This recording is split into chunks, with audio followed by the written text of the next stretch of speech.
Good morning, good afternoon, good evening, depending where you are in the world. And also hello there to future people watching on the recording, be that on YouTube or wherever you're viewing us.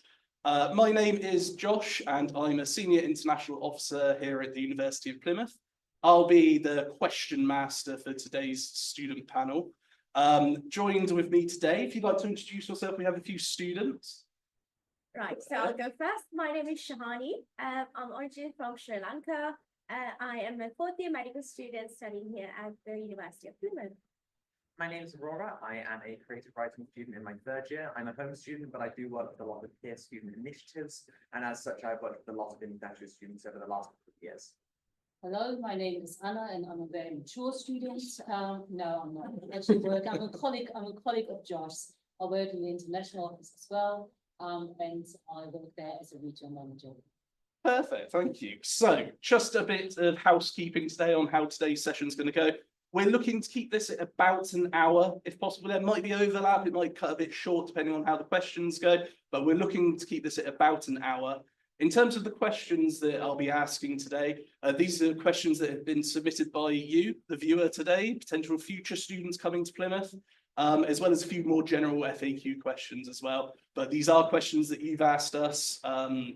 Obviously, some of them won't be appropriate for today's setup. However, I do have colleagues in the Q&A chat. So if you do have any live questions you want us to ask, we won't be able to answer them in video today, but my wonderful colleagues behind the scenes will be there to answer any of those sorts of questions as well. Okay, perfect. Well, let's move swiftly on to question one, quite a general question here. What sets the University of Plymouth apart from other universities? Why did you pick here rather than anywhere else in the world? Do you want to take that first? Sure, yes. So one of the reasons why I picked Plymouth was because of the ocean, actually. Okay. It just reminded me of home, just being so close to the sea.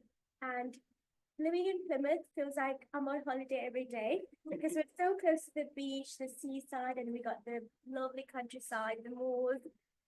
So there's so much to do. Another reason was because Plymouth is kind of campus-based and it's not dotted around the city, so it's easily accessible. And it's just really nice just being so close to other faculties as well. Mm-hmm. And because of my course, so I picked Plymouth medicine because at Plymouth, we do get kind of hands-on learning from the first year onwards. So it's not a traditional kind of medical course in that sense, because we do get to see patients in our first year of our studies and onto our like fifth year onwards. So very hands-on learning and very modern. So that's why. Yeah, I think I'm in pretty much the same boat, to be honest. My course, because I do creative writing, I'm not very like practical based or like there's not loads of in contact like class time. So the actual surrounding area is a very big factor, and having like the sea and Dartmoor and everything like super close by, Cornwall just on the doorstep, just means there's just so much ability to go out and see things. And like you said, just the condensed nature of Plymouth as a city makes it so appealing. Because everything's like within half an hour walking, literally everything you could ever need. Yeah. Yeah, that's perfect. Yeah, I echo that. When I was a student here, the reason I picked Plymouth was to be by the sea as well. I did a boring course of business studies, not as exciting as your courses, but yeah, that's the reason I picked Plymouth. So you're sort of echoing exactly my opinions going back a decade or so ago. So regarding the city itself, I'm guessing neither of you came from Plymouth originally anyway.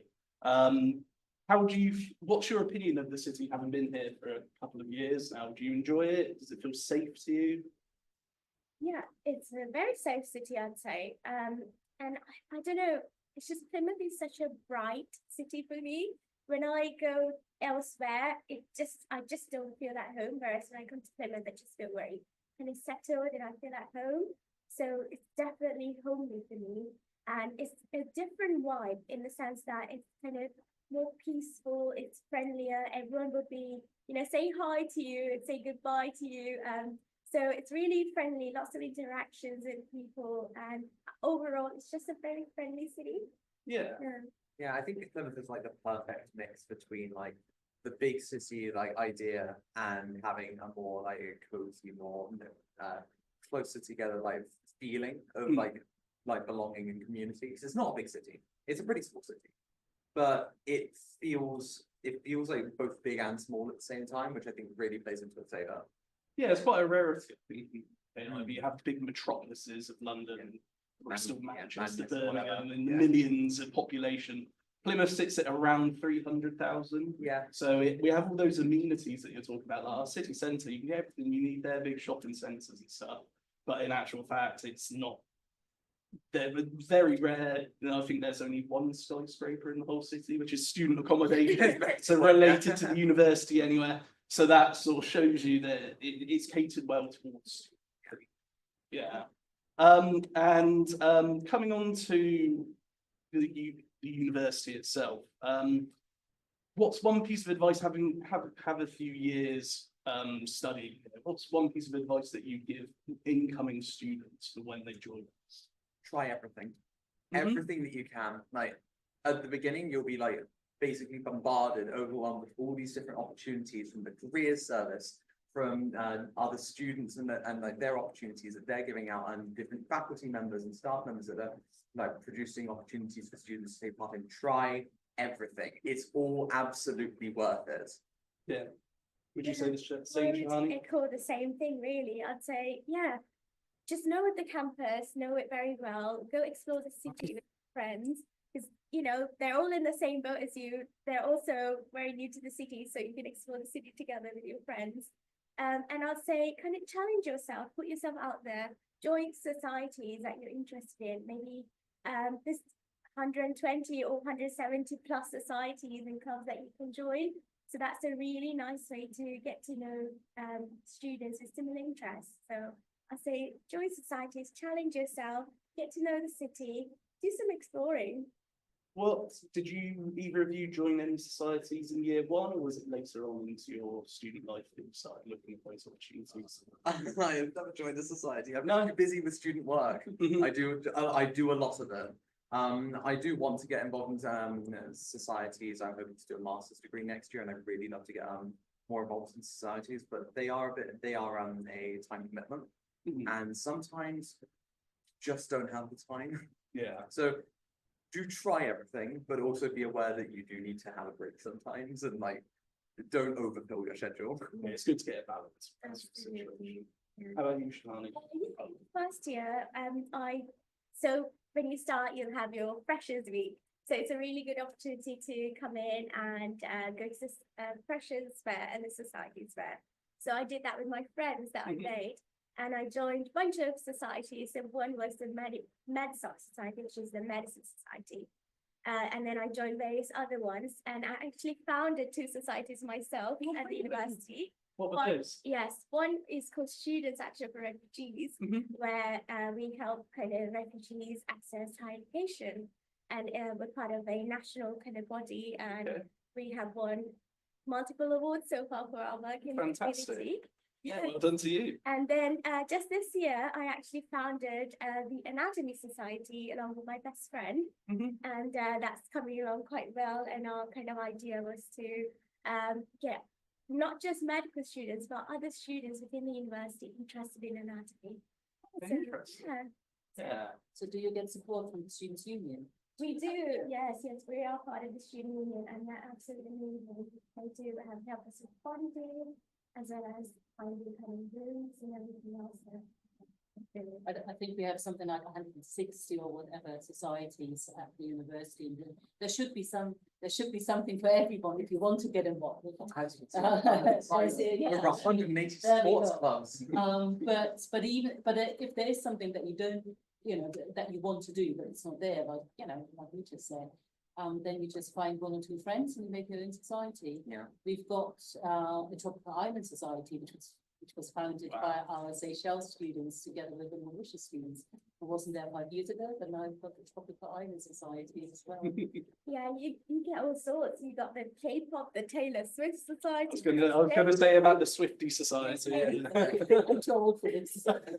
Gaming. Yeah, like you said, there's like 170 plus societies, so it's really exciting. It was a good balance that, as you said, you started up the Anatomy Society, which is a bit more course specific? I know you said you're obviously looking for more general students as well, but it's good to have that balance between sort of subject specific, but also out of school entertainment as well. So we have the sports clubs and societies, but as we said, K-pop society, Taylor Swift society, Anime society. anime society, yeah, pretty much anything that you have a hobby, find like-minded people.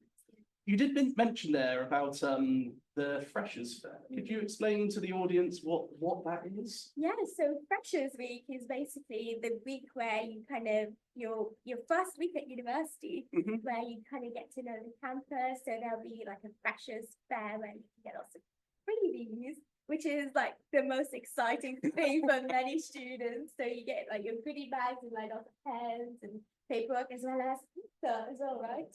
So it's And you really, get to keep the tote bags and they're really good. yes, Have like 5 of them. that's so handy. So you go to the Freshers Fair, raid all the stands, get as much free gonks as possible.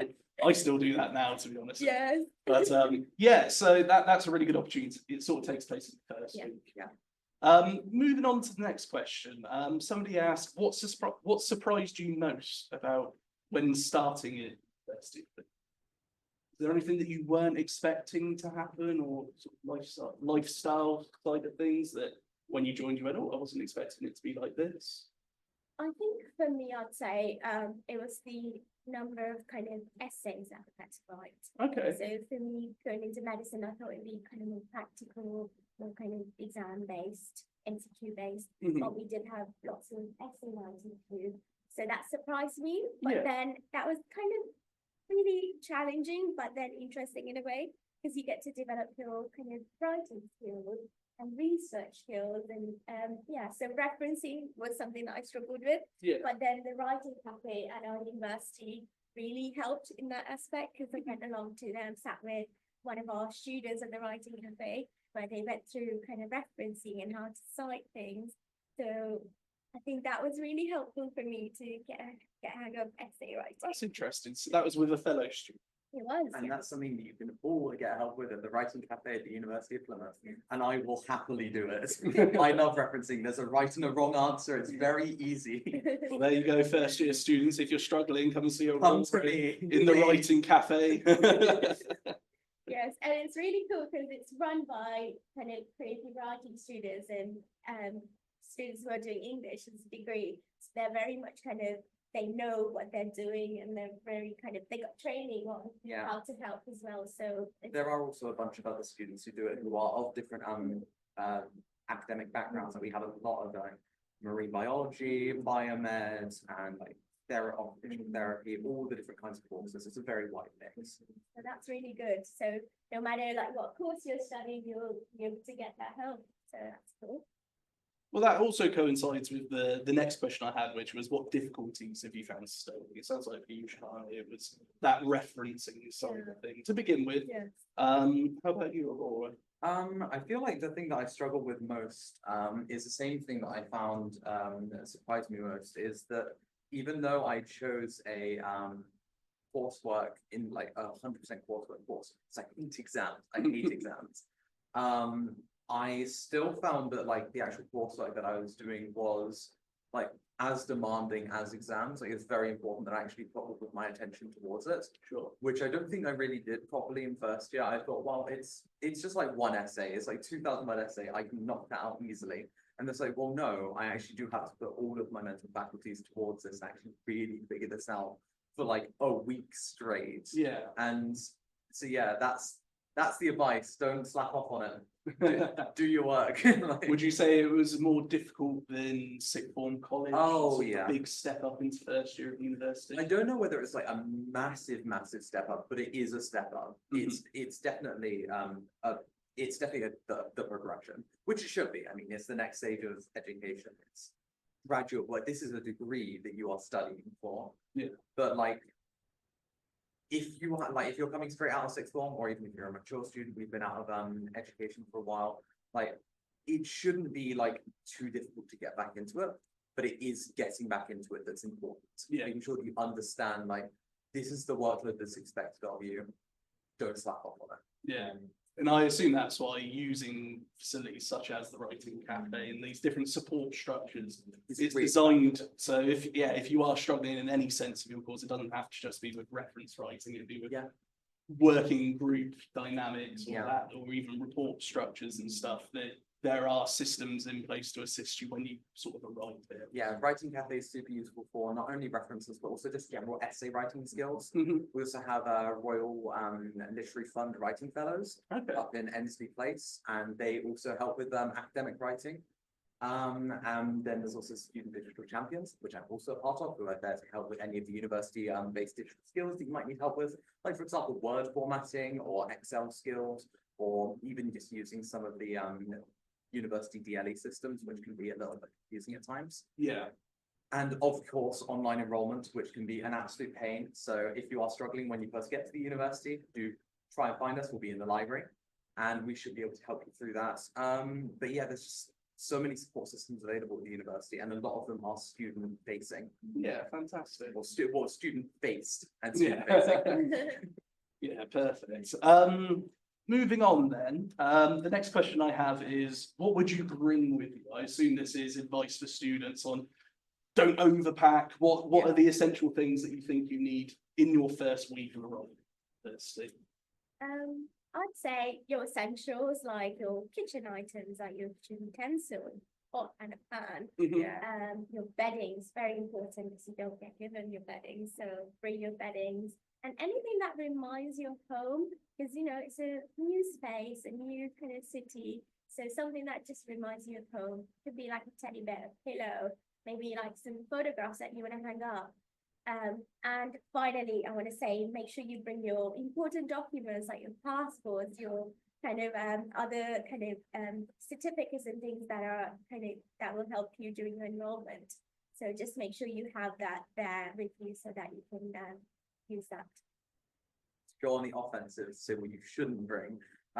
Basically, I think just if you're traveling, especially by air, like anything like really big and unwieldy, something that's very heavy, like I don't know, like toasters, microwaves. Just don't bother with it. Leave the washing machine at home. Leave the washing machine at home. If you really if you really find that you get to your accommodation and you find that you really need something, there are plenty of places in Plymouth to actually get that stuff here. Wilco's is usually pretty good for getting like kitchen utensils and electrical appliances, things that you might just find you need in day-to-day life. Mhm. But if it's like, don't bring a mini fridge from home. Yes, don't. Just don't. We supply the fridges, don't worry. You'll have a fridge space available for you. And again, all those shops that you mentioned, they really are in walking distance. Oh, yeah. Even if you buy your fridge, you can carry it easily home. I can see Will. It isn't- it isn't- it isn't- Yeah, it's so close. Can I just say sort of, if you have any kind of medication, Yeah. that's something that you definitely should bring with you as well, for at least 2 or 3 months supply. If you're wearing contacts, because you might have to find a competition here. So those kind of things where you just need to find your feet first, and then obviously we have doctors here, we have pharmacies and everything. But just for the first few weeks, make sure that you've got that with you as well. Yeah, and also I think from a student perspective, work with your roommates that you're living with, and you don't need 4 toasters. Not every single person needs to have that. So in your first week, when you're all in the same boat trying to figure out what you need, maybe split between you who gets all of the knives and forks for this one, who gets all the plates in this group and stuff like that, so you don't have duplicates. I think that was a big issue in my halls of residence flat that I lived with in the first year, was that we had, I think there were 8 of us in total. Between us, we had 6 toasting machines. Oh my god. So it meant you never had to wait for a toasty, but there was no purpose to having this many. Only one of us had to have bought it with you. So I think that's also quite helpful too. Students. You'll get used to the toasting machines. They're heaven sent. Another one of my top yeah. tips is actually sometimes students tend to make group chats and like Facebook chats or WhatsApp group chats before you actually move into the university with your flatmates. Okay. And then you can kind of communicate what you're bringing and what what they have and what you don't have kind of thing. So then it's nice in a way to like what to bring, what not to bring, and also kind of get to know your flatmates as well before you kind of come in, so you feel like you know them virtually before you come in, which is nice. So did you live in university halls of accommodation your first year or into private housing? I had a studio accommodation, Okay. which was expensive. Mhm. But I did so to avoid some of the common scares of like shared living and like people not washing up after themselves and things like that. And so I thought, well, if there's going to be dirty dishes on the counter, they better be mine.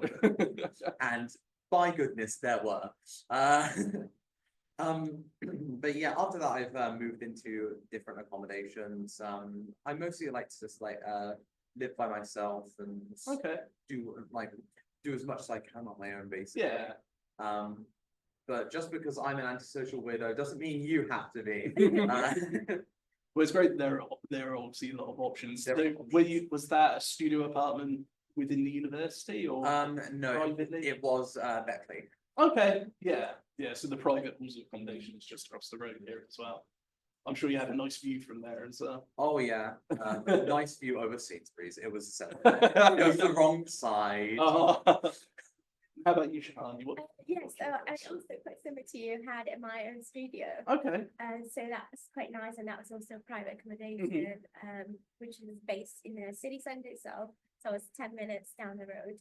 But what I would highly recommend is if you're kind of a social person, and if you like being around people, then halls would be a great option for your first year to get to know other people from different courses and get to know yes, just to make friends, and you'll be right at the heart of the campus. So you can roll out of bed, maybe go to lectures in your pajamas, kind of thing. So yeah.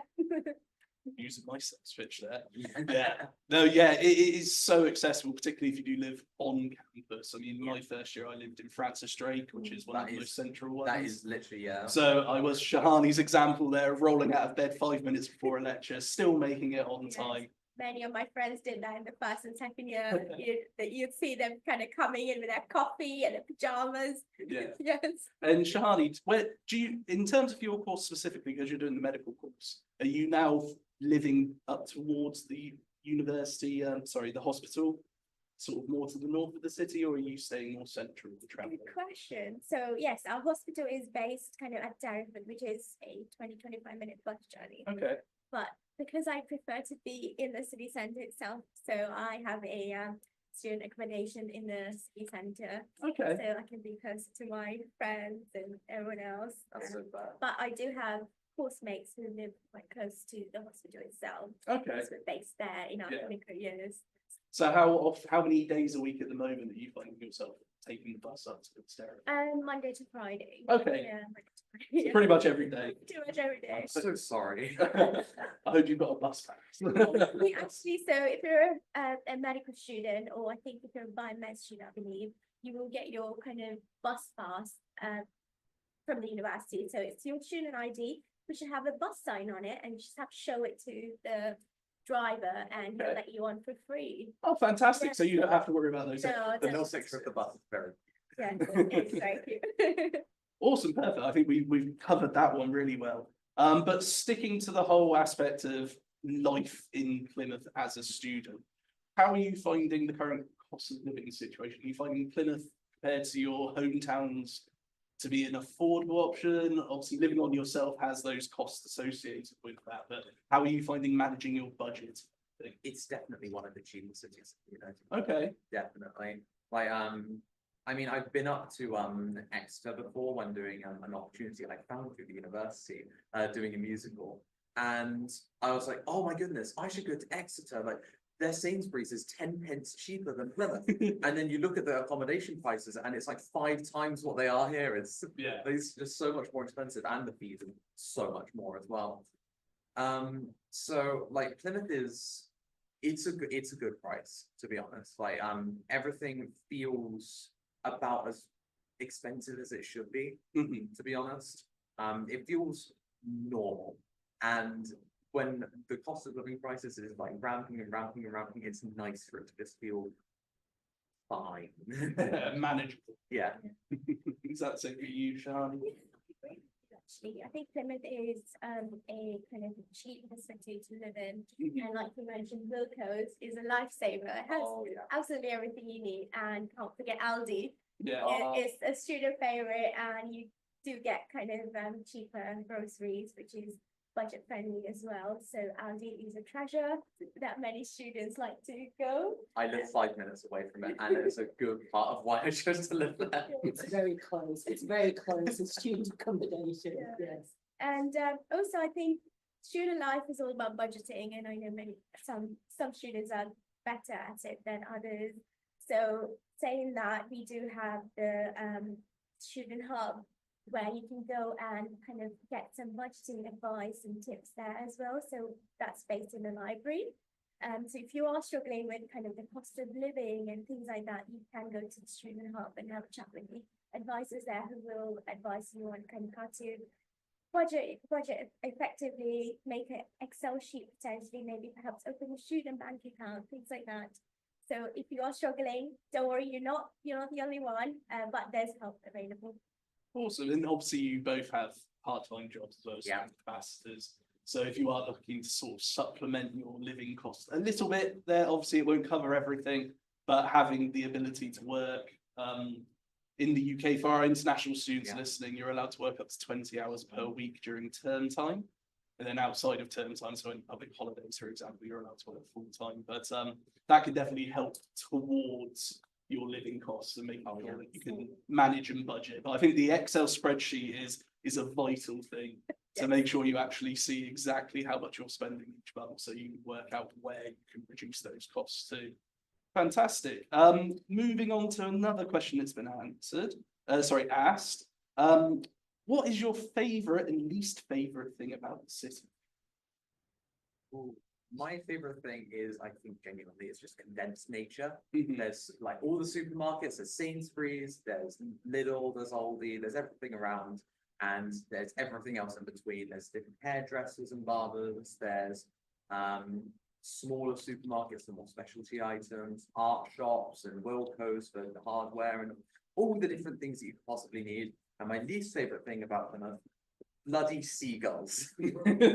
I just want to get a lovely pasty from like Friary Mill or Oggy Oggy or whatever. I want to walk outside and I don't want it to be poached out my hands. Keep your food covered There you go, top tip there from Aurora, protect your pasties. with your life. And how about you, Shani? Yes, so my favorite thing about the university and my least favorite thing, let's go with the favorite first. Sure. Like we said earlier, it's just living next to the beach and the sea actually, and just being surrounded by nature is my kind of favorite thing about just being a student here. And then can't forget just the supportive environment at the university. So you can get your pastoral tutors who are there to support you, and the students, everyone's just so friendly and welcoming. So that's kind of my favorite thing. And another favorite thing of mine Let's see, you're cheating. You're I giving like know, 3 so favorite many. things. I know, I have so many.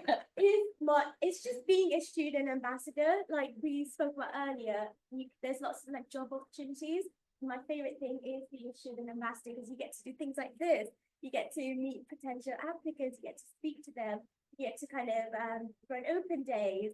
So that's kind of my favorite thing, being a student. Okay, let's go to the least favorite. Let's say the least favorite is the weather. It does rain quite a bit, and sometimes it can be a bit windy. And so when you get your hair done and stuff, it can get a bit. The mist is so nice. Yeah. Though. I love the mist. One thing we always advise students is don't invest in a good umbrella, invest in a good coat. Yeah. Because the wind will destroy any umbrella that exists. But yeah, as long as you invest in a good all-weather coat. Right now outside it was raining 5 minutes ago. It's just stopped, so it's quite. Now it's bright and Yeah, sunny. now it's sunny outside, so it can be quite And there unpredictable. are loads of places, so you don't have to buy it at home, you know. There are loads of places here where you can buy really good outdoor stuff for a variety of prices. So now, so don't worry, I'll have you covered. I think we have a minute or something like that. Yeah, but go outdoors. There's so many different places. Yeah. And most places actually do student discount. Yeah. So that's amazing because you do get your discount and get good quality kind of outdoor wear stuff for each of the price. Yeah, perfect. Some good advice there. So talking about the shops that are within Plymouth, we've had two quite specific internationally focused questions here. One which is, are there African food shops and hair salons? and the other is, are there any cheap Asians? So have you had much experience with those sorts of things? Unfortunately, I haven't myself, Mhm. but I know that in terms of like food shops, I know that there are like a few supermarkets around that are more specifically culturally oriented. The bigger thing I think in Plymouth are the restaurants. There are a lot of internationally focused restaurants. Like I think very recently there was opened. oh, I- it's a specific African cuisine in there. I think it might be Tunisian. Okay. I think there's a recent restaurant that's opened up there. Hmm. There's also a new cafe that's opened up, which is Indian food focused. Mhm. Down at the bottom of Armada Way. Yeah, there's just so many different cafes and restaurants all focused on international cuisine, especially in Camden Market, which we were talking about earlier. Camden Market is a gold mine, and you should absolutely go there. I agree. So obviously being from Sri Lanka myself, I do know quite a few Asian supermarkets around the city, which tend to go to quite a lot. So we do have a number of supermarkets in the city itself. So you don't have to go kind of far to get your spices and all the other goodies like biscuits and all sorts from your home country. They're actually in the city itself. And in terms of African food stores, there is quite a few in the city itself as well. So all you have to do is Google, and Google will get you there. So we do have African hair salons Yeah, as well. good. Yes. So And what you'll find, we have quite a large sort of student community from a variety of African countries. So the biggest group is probably the West Africans. So you've got Nigerian students, you've got Ghanaian students, but you also have North African students and Southern African students. And you will probably find that you find each other, and they can give you exactly, the tips like, oh, this bar is really the best for my hair. Mama Rita's might be the best West African restaurant or cafe that you can go to. We have I'd say about 350 or so students from Africa on campus, from all the different areas in Africa. So there's definitely support there for you. If you have any questions, practical questions, there are definitely will be students that can answer those. Exactly, yes. International Society is one of the biggest societies here Yeah. at the university, and they're absolutely amazing, making you feel kind of at home. And they do have lots of tips on restaurants and where to shop and where to buy things that are budget friendly. So yeah, join maybe perhaps International Society, and they'll be able to help you. Perfect. Thank you for that. Moving on. So we spoke a little bit earlier about accommodation. Obviously, both of you went into studio accommodation. How did you find the quality of the accommodation was for you? Honestly, it's really good. Mhm. Like a lot of it's very compact, like all student accommodation is. But like if you keep it like clean and well maintained, then it will genuinely just serve you really well throughout your years at university. Yeah. And I expect the demand, particularly for the studio apartments, was quite high. So what time of the year did you start looking at putting down a deposit for that sort of planning process of that? Honestly, around this time is Okay. when I've done most of my accommodations. I haven't done it for next year yet, but that's because I also haven't finished submitting my master's application. But generally around like the November, February time, I think Okay. it's like one of the better ones. Mhm. If you're unsure about which university you want to go to, later in the year it's absolutely fine. Just don't leave it until the last minute. Yeah, I agree. Don't leave it until the last minute. Make sure you book, because most like nice accommodations tend to kind of go quite early on. So if you want a nicer place, then I'd say yeah, book early. And my studio, I'd say, was absolutely lovely. I got a nice bed, a nice shower, and a lovely kind of kitchen area. So it was spacious for me, and it was a lovely environment to study. So yeah, I'd recommend booking early. Is it correct that the studio apartments, do you have a double bed? Yes, it's usually double. Oh, lucky, yeah, I yeah. know. So just a heads up for you out there watching today. Typically, if you go into a standard studio accommodation, so a shared kitchen area and that sort of thing, the majority are en suite. So you will have your own personal bathroom, which is obviously really important. So nice. But the smaller rooms, the more standardized rooms will be single bed, Whereas it sounds like if you get a studio apartment, at least you can get a double. So if that's a consideration for you in terms of how well you want to sleep, then there's something to think about there as well. None of that. Okay, and around other facilities within the university, is there a gym nearby? Are either of you gym goers? Yes, I am Yeah. a student gym goer, so I actually signed up to the Student Union gym at Okay. the start of this year Mhm. because they had a lovely offer where it was £100 for the whole year, and this includes all of their classes as well. So this was their Pilates, the yoga, yes, your kind of fitness, dance, all sorts. So I signed up quite early on, and I absolutely love it because it's at the heart of the campus itself. Yeah, But if you are not, if you're not interested in the student union gym, we do have kind of private gyms around the city as well. So you've got the Pure Gym and the gym, which is again in the kind of the gym is actually in the city centre, and then you've got Pure Gym, which is not too far Yeah, it's not from that Union. Yeah. And there are a bunch of different, like, there are a few different, like, martial arts classes Mhm. around. You know, like, I think there's a mixed martial arts, like, thing down the bottom of town-ish, a little bit further away. There's some kind, I think it's a judo club up on Mutley Plain as well. Like, there are a bunch of things around. Yeah, definitely. And also there's societies that specialize in like different martial arts. So we have like the Jiu-Jitsu Society, the Boxing Society. So if you join that, you'll be able to kind of go along to their training sessions and get kind of active in that aspect as well. again, sign up for those societies. Perfect, thank you for that. Moving on, so getting more into applicant information here, your sort of application journey. Shahani, I think this one's going to be quite relevant for you being a medical student. Somebody's asked, what is expected of applicants during interview? Yeah, we just want you to be prepared. Just know why you're applying for the course, why you want to be a doctor. Mhm. And that's one of the first questions we'll probably most likely ask you to make sure that you know that. And just reading around, just know kind of the ethics of medicine, because that tend to come up quite a lot. And also just look into kind of the course that you're applying for. So go online on the website, have a look at kind of the requirements and what we offer, because we might ask you questions around that as well.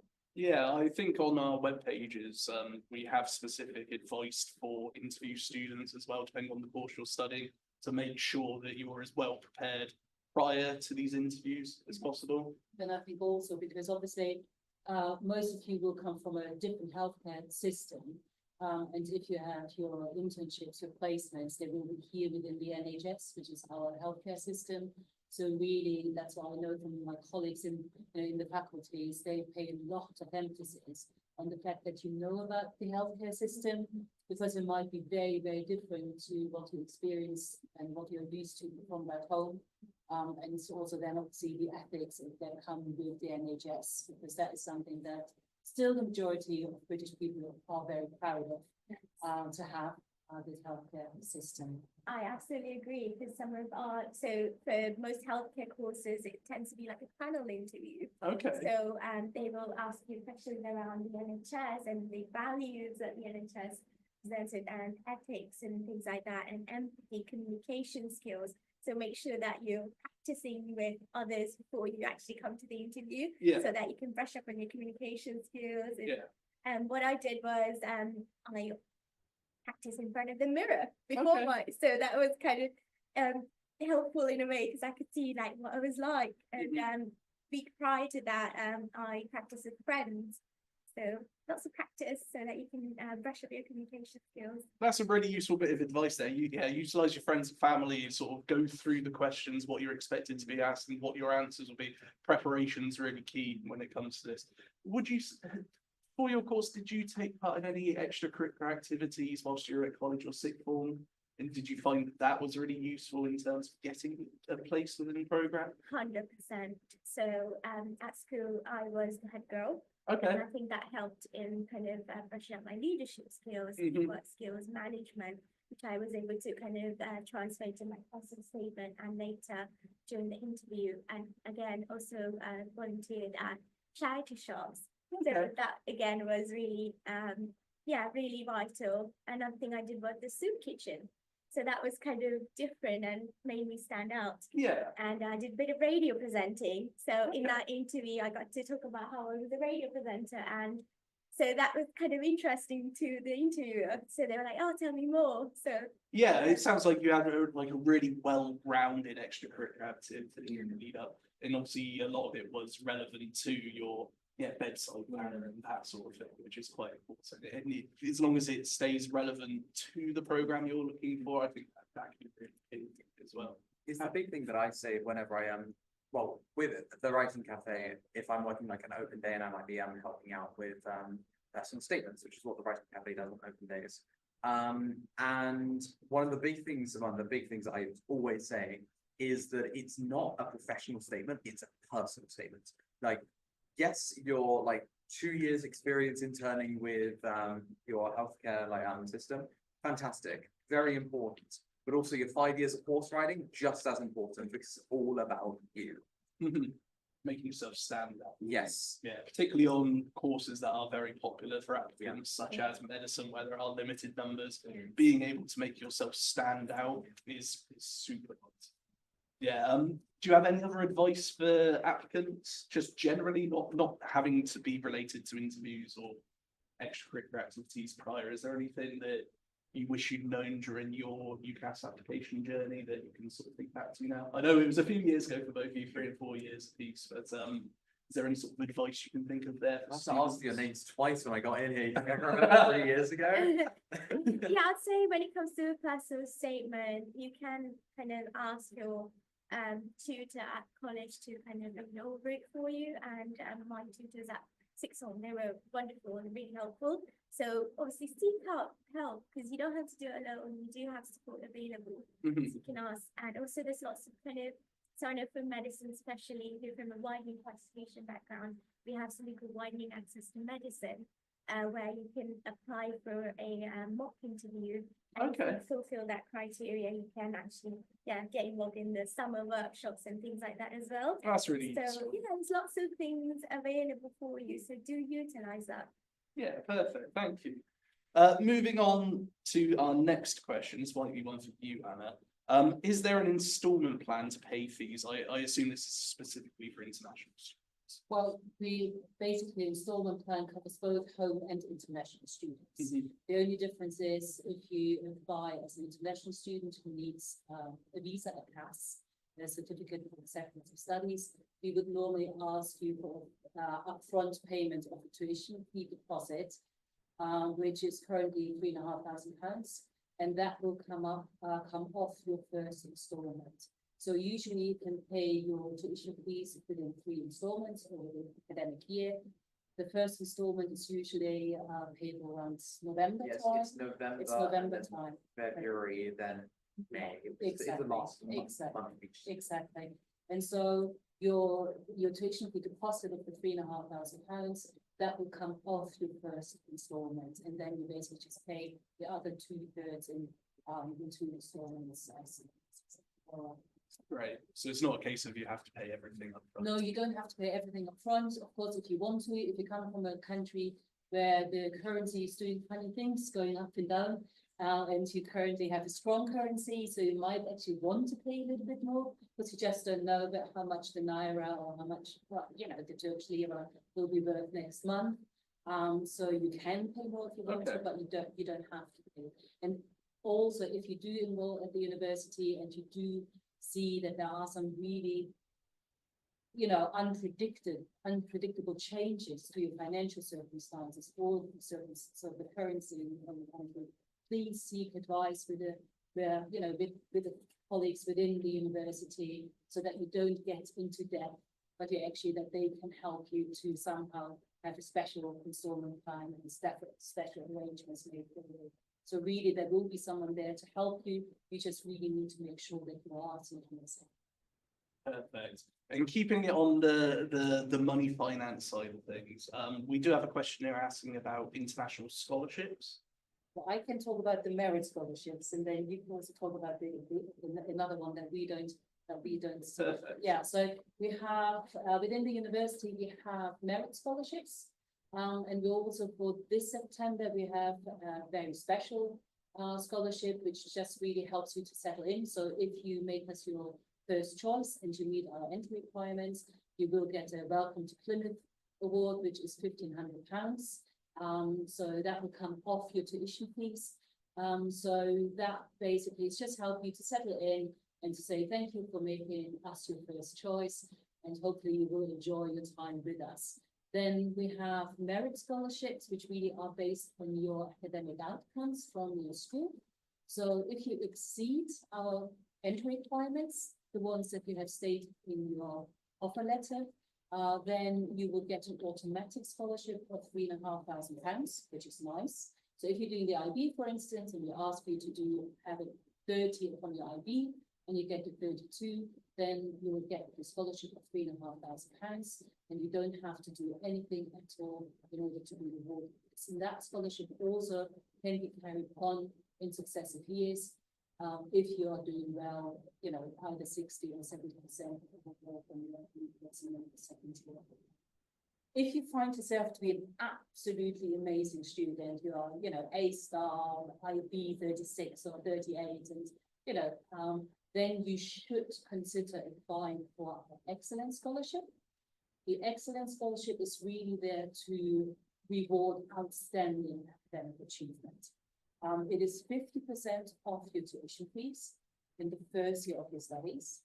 If you retain a very high grade, which is over 70% in your first year, then you can carry on receiving the scholarship in your first and your second year, and also in your third year again if you achieve over 70%. So basically, we're looking at a very generous scholarship scheme there.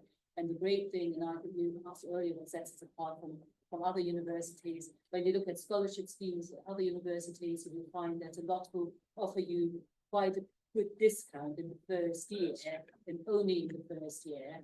But what we are trying to do is we are really trying to encourage you to continue being an excellent student, being a good student, and we reward you with more money off in the future. It's a really good incentive there. It is. And I tell you, when I speak to parents, because they are the ones who basically going to fund your studies, when you tell the parents and they say, yeah, definitely, that is a game changer. That really is a game changer for them. And they definitely will want to make sure that they get the discount as well, sort of for the 7 and 30. Perfect. Shari, was there a Yeah. scholarship that you're aware of? Yeah, so I want to talk about the Sanctuary Scholarship. So this is a scholarship that's available to you if you're from a refugee or asylum seeking background. And we do have one scholarship available per faculty.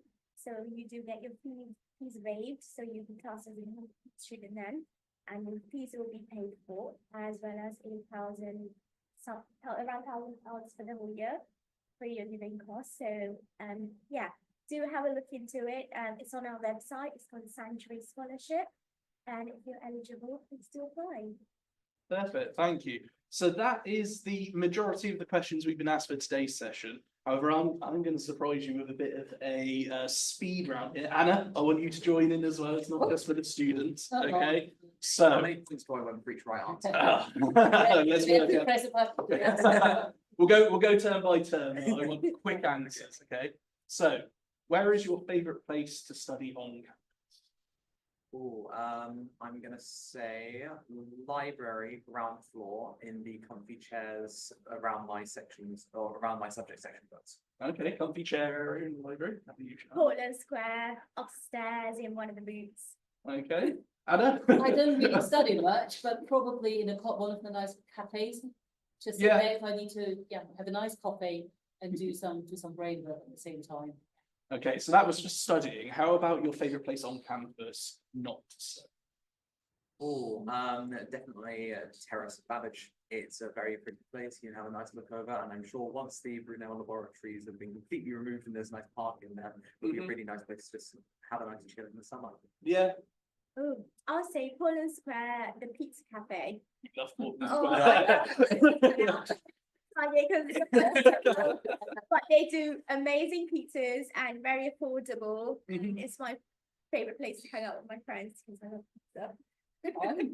How about you, Anna? Your favourite place? My favourite place is at the entrance of Portland Villas. There's a little green space with nice, uncomfortable benches, but still there are benches. And you get the beautiful south facing We get the beautiful sun at lunchtime, so that's a great place, hence my red face.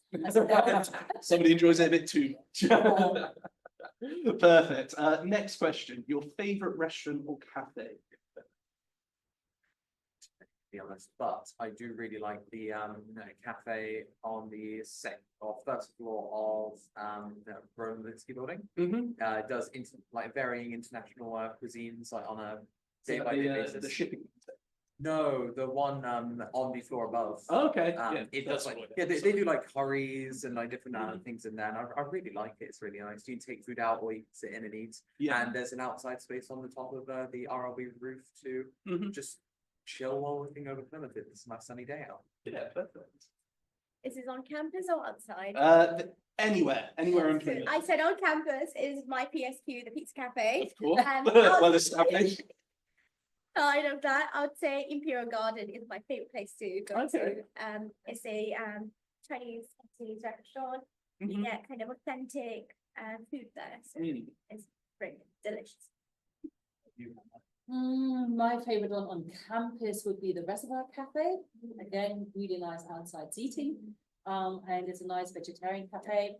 And probably my favorite one in the city, although there's a lot to choose from, is Suppers, which is Thai street food in a very beautiful harbour setting as well. So I guess that would be my favorite. Good choice there. Okay, so that was favorite restaurant or cafe. How about favorite shop? What's your go-to shop? Oh, this is because I'm a bit of a nerd, so I like to go to Antiques, Games and Hobbies. Okay. Because awesome. I play card games and they have card game events every Saturday. Fantastic. Yeah.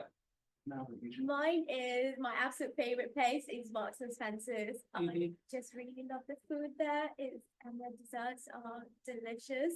They're a bit pricey, but I'm willing to pay that price for the deliciousness. Yeah. How about you, Anna? It's one of the outdoor shops in the city centre. If you look at my footwear, it's nice walking boots, walking shoes. So yeah, anything outdoorsy, I'll go to. Perfect. Easier one now. You don't have to put too much force into this. Favorite day of the week? That's how important this. Oh, I think it's Wednesday. Wednesday. Because Okay. we get our afternoons off. And Mhm. I think most university students do get their afternoons off for sports and societies. Yeah. So it's my favorite day because I know it's not packed. You know you've finished at 12. Yes. I think right now it's Tuesday because I work on Mondays and Wednesdays like nobody else is free, so I'm almost always working on Wednesdays as well. And Tuesday is like kind of my sanctuary day. Okay. Perfect. Midweek.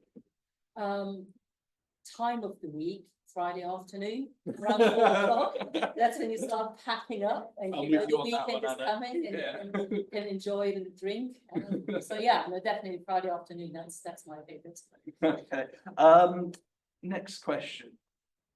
For the students specifically here, are you the type of person who likes to finish their projects well ahead of the schedule? Or are you someone who studies all night before the deadline? Oh my goodness, I know this is really bad, but I am a very last minute person. I'm not gonna lie. I like the adrenaline rush. Drive off the pressure. Yes, and I wait for that to kick in so that I feel like I work best when I have that rush and stress. Okay. So I do wait for the last minute and then I just go full on. It's good training. You're waiting. I would love to get all my stuff done well ahead of time, but then I'm always like, well, today I can rest and then tomorrow I can get on with it. And then, yeah, my last assignment I did all in one night on Tuesday, on Monday afternoon, and it's due in 4 p.m. today. So I'm gonna have a quick look over it again today, but yeah, I did do it at very last minute. Yeah. Okay. Moving on. Favorite British food. Quintessentially British food. Roast dinner. Roast Good dinner, Sunday percent. roast. Good choice. Pasty. You have to explain what pasty is. A pasty is it's basically a handheld pie. It's usually it's any number of types of fillings. Once have an amazing like Thai red curry pasty. Wow. Oh, so good. But it's just that in puff pastry. It's so good. Yeah. And seagulls love them too. Yeah. Watch out for the seagulls in our pastries. How about you, Anna? I think I'm with you. I think the roast. Yeah. The Sunday roast chicken has to be up and not then, but the Sunday roast with all the trimmings. Yeah. What's your favorite thing on the plate? If you don't say Yorkshire pudding, you're wrong. I was just about to say Yorkshire pudding. Yeah. And those who don't know Yorkshire puddings yet, you will get to know them, because one of the cafes on campus, they do roast in the run up Yeah. to Christmas. Surgery. And so yeah, it drinks exactly. We'll get you Yorkshires there, Oh, I love it. It's my favorite thing. and as you well. fill loads with gravy. Yeah. Yeah, you will learn them and you will love them. Yes. Okay, how about the opposite to that? What's the worst? The worst English food. So much to choose. There's a lot of choices. Where to start? Just I'll say black pudding. Black pudding, okay, yeah. British, isn't it? So- That is very Yeah. British, yeah, that's blood sausage for those of you who aren't aware, mixed with oats and stuff like Yeah. that too. So, okay, so black pudding. Okay, I don't know. I feel like my least favorite part is probably Brussels sprouts. I just don't like Brussels sprouts. Yeah. Well, I mean, yeah, but I was expecting someone to say something like, stuffing or haggis or something, but that's amazing. I love haggis. Really? It's just amazing. It's so good. I think that was gonna be my worst. To be honest with you. I'm disappointed in you. Scotland's getting a bad rep here. Yeah. How about you, Anna? Soggy bread and butter pudding. Outrageous. You I don't like know. bread pudding? No, because of consistency, it's soggy most of the time. No. Bread pudding with custard. Yeah. Custard I will have any time of the day, but without that stuff. And last question on the speed round here, and then we've got one question from the live audience. Favorite season in the UK? Spring, summer, autumn, or winter? Spring. Spring? Because summer is hot and dry and I can't deal with it. Mhm. Winter is cold and wet and I can't deal with it. And autumn is basically transitioning from hot and dry to cold and wet. Whereas spring is like autumn, but none of the annoying bits. Okay. Say autumn, Mhm. only because I think it's really pretty when you go out to the park and all the leaves fallen, and Yeah. just like a nice contrast of colours, and you get to kind of bring out your fashion, so you get to like try on different like coats and like different different try all your fashion. Yes. Yeah. Time to buy new boots. Definitely. I can't, I'm torn between spring and autumn. Mhm. The colours of autumn and the smell of spring. Yeah. The thing with autumn, I find though, is particularly when it's wet and rainy and all the leaves are Yeah. falling off the trees. Slippery. It's quite a slippery around Plymouth, particularly on the hills. Yeah, and Plymouth stuff. it's a walking city. Yeah, so there's something to be aware of there. Okay, so that's the end of the speed round. We do have one specific medical question here, which I think Shahani, if you could answer, okay. It is, do medical students do dissections on cadavers or models? Really good question. So at Plymouth, we do not do cadaver dissections, and I know many universities now don't. But instead, what we do have is a virtual dissection table, which is worth lots of money, and it's absolutely amazing because you get to do kind of virtual dissections along with your peers. Another thing is obviously you get to go on placement starting from kind of first year of medicine. So you do get to go to the hospital and see surgery, so real life kind of surgery. So you do get to see that anatomy in real life on a real kind of pathology, real patients. So I don't think you're missing out in that sense because you do get kind of that real life exposure.